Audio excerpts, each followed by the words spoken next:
Hey, good afternoon, traders. I'm going to roll through our leaders real quick and we'll do a 5 minute update on what is happening in this market. We have the dollar going bearish. Bottom line up front, VIX is down. Indexes are now going bullish and actually look to be forming a bull flag rather than that bear flag I was talking about previously. So that is a change. And Bitcoin, of course, is looking pretty bullish. There is one indicator I have to see to turn bullish again, and we'll cover that in just a bit. Let's jump to the charts. All right, so here is the dollar, and you can see we have not quite reached our target, and that doesn't always happen. We don't have to reach that target up. All right, that measurement was taken from the top of this triangle to the bottom. All right, so where we touched the top of the triangle to the bottom, our trend line, and then I placed it at the point in which we broke out. All right, so right here, and that generally is a good target to shoot for. However, the dollar didn't quite get there before it turned around. I had thought initially that the dollar was forming a bull flag and would eventually reach that target.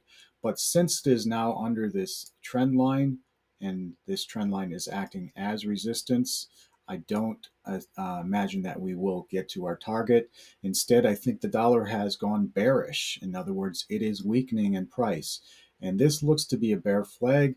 I expect us to come up and hit our heads on the underside of that ascending trend line, which currently coincides with the 50-day and the 20-day moving average. So that is a big area of confluence, and lots of resistance will be formed there. And then the dollar should take a tumble further. At least this is my projection. Doesn't have to happen this way, but I think we could see the dollar come all the way down to touch our ascending 200 moving day average at somewhere around the March 16th timeframe or before, which is when Jay Powell has threatened to increase those interest rates. All right, and then at that point, the dollar should jump and become bullish again.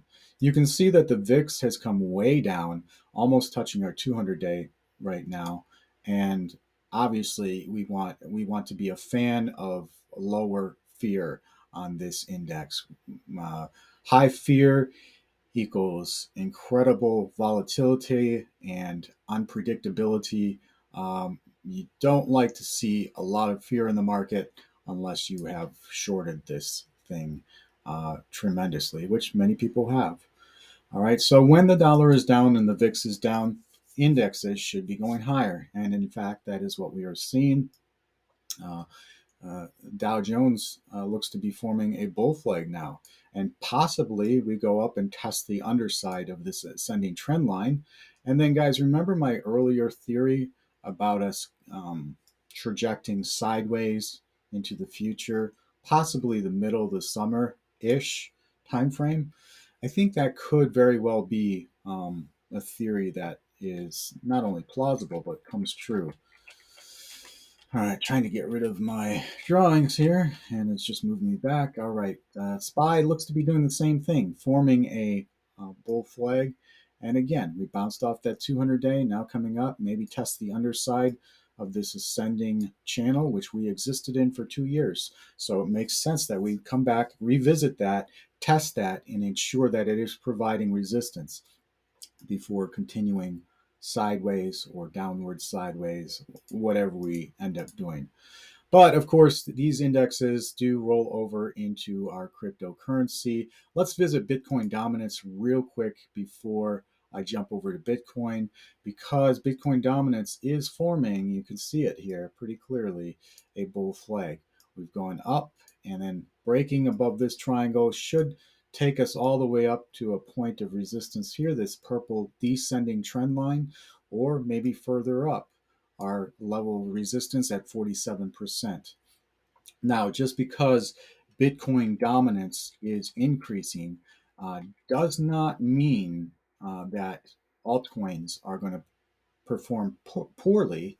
It just means that Bitcoin is going to perform better. And actually, if we see Bitcoin, you can see that we have really made some massive strides since our low here at 32,000, which was just 2 weeks ago. All right.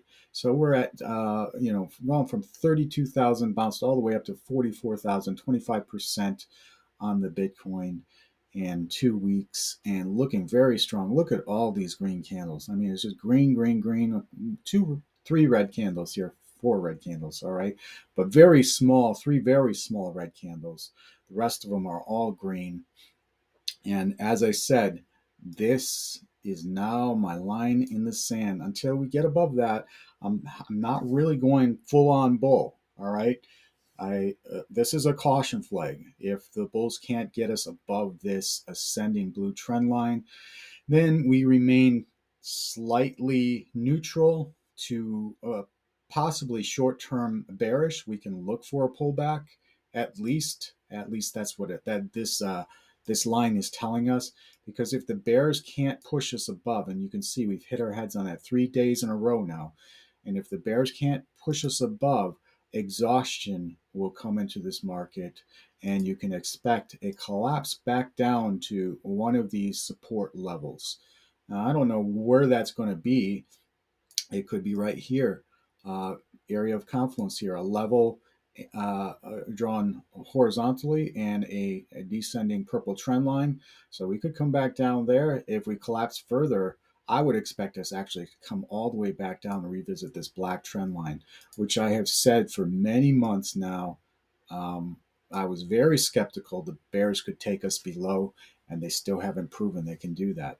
We dropped below, did not confirm over here. That was the only time I started to doubt whether my analysis was actually correct. Um, and I would have to reevaluate at that point. And actually, you all know, especially my subscribers, I've been long this whole time, this whole drawback. And to ward off those losses, basically what I've been doing is moving from coin to coin. Every time an altcoin gets a pump, 10, 15%, I pull my profits 100%, move over, reallocate into a new good position. And I've been playing those pumps all along the way. Now, it hasn't kept me from any loss. I still suffering about 25% loss in my trading portfolio. But compare that in the altcoin space to anywhere from 70 to 80% on some of these coins. And I think that's pretty decent. So I've been playing these levels on the way down, still going long. And that way I have my positions ready for these surprise up moves, which we often get. I mean, it just tricks the market, and that's how the retailers get suckered into losing their positions. They're not long, and the whales step in and they buy. And that's just the name of the game, guys. These surprise bull attacks is what causes retailers to lose their money. It's not these bear movements, because a lot of times you'll see, and I know from watching some of my subscribers, they'll hold a position all the way down because they're attached to it and they don't want to get rid of it, and they want to get their profits, and they won't let go, and they grip it harder and harder and harder, and they cry diamond hands all the way down, and then boom, just suffering massive losses. Guys, you cannot get attached to crypto. You cannot, especially if you're a trader. This is why we trade in and out of these things. I love some altcoins. I wish I had more reserves where I could throw aside and just, dive into some of these. And I do have hodling positions, and I love so many of these cryptos, but you can only hold so much. You can only hodl so much. Um, and so I just split my profits, and I throw and I don't look at these other coins that I'm hodling. And my trading portfolio is where I make the profit to get those hodls. All right. But if you're hodling everything, you're going to be in a world of hurt, guys, a world of hurt. And that's why we trade based upon our sentiment. And I've said it all along, as long as we remain above this black ascending trend line, I am bullish. Now, down here, I was neutral to barely slightly bullish, but I still have my long-term holds. All right. And so I have not, and I've said this all along, I will not lose or sell my positions until we get below this black ascending line. That's when I reevaluate, and that's when I look to sell or swap into stable coins. And so far, that has not happened. So, because of that, I have been positioned long and ready for these surprise bull attacks. And they've been very nice. They've increased my profit uh, in my portfolio very nicely. Now, let's get to the conclusion here. All right. Overall, my sentiment is still long term, still remains bullish. However, there is the possibility, and there always is, but in this case, because we're hitting significant resistance, look for a short term pullback. All right. And I mentioned this. We can come down here to an area of confluence and retest that. We could break down further. Look for us then to retest this black ascending trend line, and that could scare even shake turn everybody upside down, shake their pockets out even more. The whales step in again, and this time they really take it to the moon. All right, so we have to be careful. There are still some cautionary flags out there, um, and we need to be aware of those. All right, so that is my story today, guys.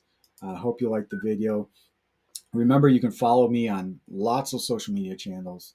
That was the least of them, but preferably follow me on my website, and you'll get everything, every notification. In fact, you'll get a trade alert even when I trade. You won't necessarily know what I'm trading in and out of, but you will get those trade alerts and know that I'm moving my money around. All right. And if you're interested, you can subscribe for $50 and see what I'm trading.